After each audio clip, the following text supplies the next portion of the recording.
I was standing in my kitchen making coffee when my phone buzzed. It was a picture from Cancun.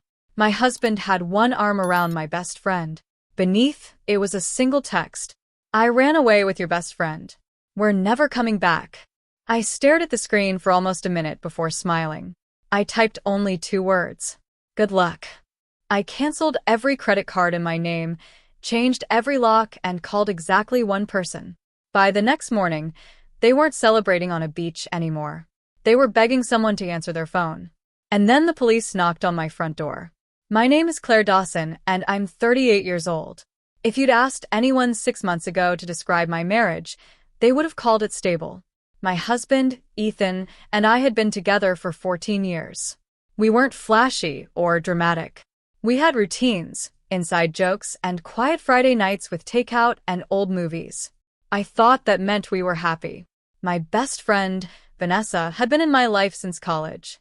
She was practically family. She came to every birthday, every holiday dinner, every anniversary party. Ethan always joked that I had married both of them because Vanessa was around so often.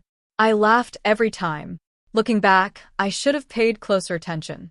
3 days before everything exploded, Ethan told me his company was sending him to Cancun for a leadership conference.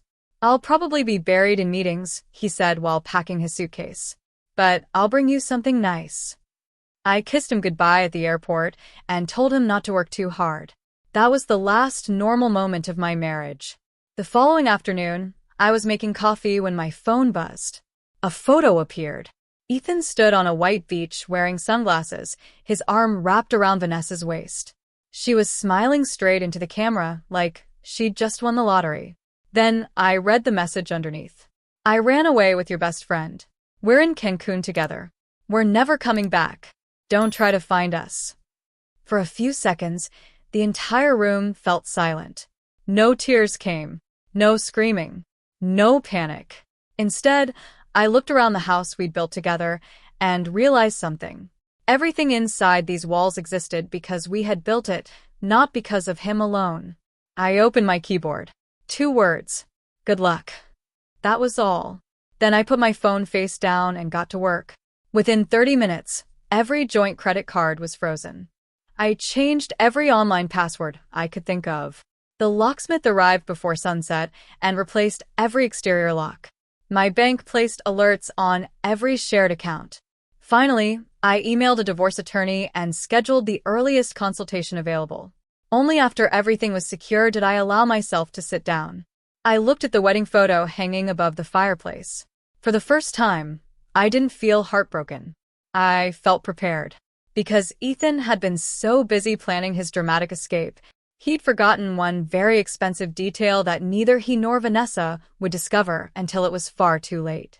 The first text arrived less than 4 hours after my simple reply. Claire, my card isn't working. I smiled without answering. 10 minutes later, another message appeared. Can you call the bank? They declined everything. Still nothing from me. By evening, my phone lit up with 6 missed calls from Ethan and 3 from Vanessa. I finally listened to one voicemail. Claire, something's wrong with the account. The hotel says our payment didn't go through. Just call me. He still sounded confident, as if this were nothing more than a misunderstanding. He had no idea I had already spoken to the bank, my attorney, and every company connected to our shared finances. The next morning, another notification appeared. Our rental car company says the authorization failed. An hour later came another. Please answer. We just need to sort this out. Need. That word caught my attention. For years, Ethan had acted like he was completely independent. The truth was very different. The premium travel credit cards were in my name. Our excellent credit score came from years of careful planning together.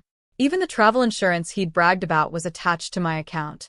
Without access to those benefits, the vacation he'd imagined as a romantic new beginning became painfully expensive. Later that afternoon, my attorney called. I've reviewed the preliminary statements, she said.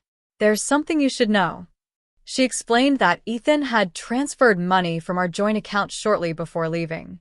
Fortunately, the transfer had triggered an automatic review because of the unusual activity. The remaining funds had already been protected. I authorized her to begin documenting everything for the divorce.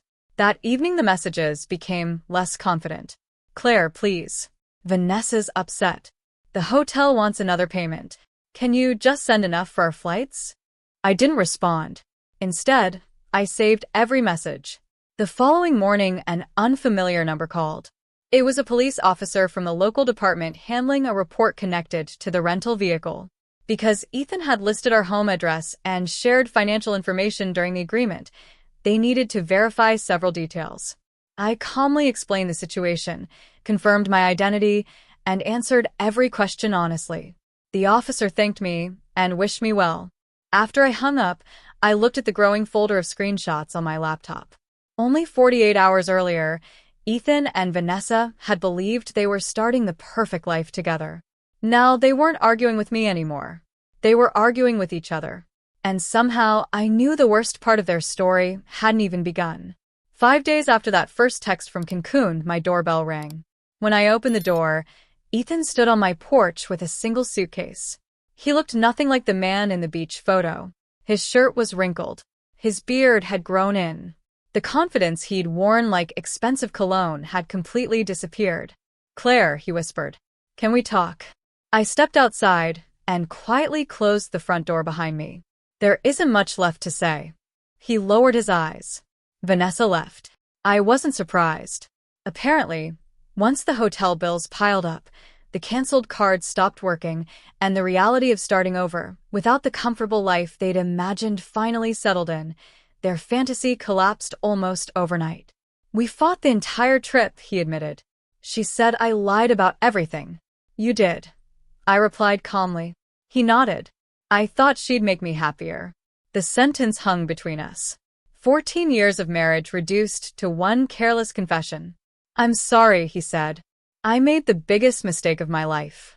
I studied the man I'd once trusted with every dream I had. Months earlier, I would have begged him to stay. Now I simply felt peaceful. I believe you're sorry, I said. But being sorry doesn't erase choices. He wiped his eyes. Is there any chance we can fix this? I shook my head. I already started fixing my life the day you left. A week later, we signed the first divorce papers. The process wasn't filled with screaming or revenge. Everything was handled through attorneys, documented records, and honest conversations. Because I had acted immediately, my finances stayed protected, my credit remained intact, and the future I'd worked hard to build wasn't destroyed. Several months later, the divorce became final. I repainted the house, donated old furniture that carried painful memories, and finally booked the solo vacation I'd postponed for years. For the first time in a long while, every decision belonged only to me. I also discovered something unexpected. The friends who truly cared about me hadn't disappeared when my marriage ended. They showed up with dinners, phone calls, laughter, and reminders that betrayal doesn't define the person who experiences it. Nearly a year later, I ran into Ethan at a grocery store. He looked older, tired. He smiled weakly. I smiled politely back. No anger, no bitterness, just acceptance. As I walked toward my car, I realized something that surprised even me. The happiest moment of my story wasn't when Ethan lost everything. It was the moment I stopped measuring my future by the people who walked away. Sometimes the strongest reply isn't a clever text message.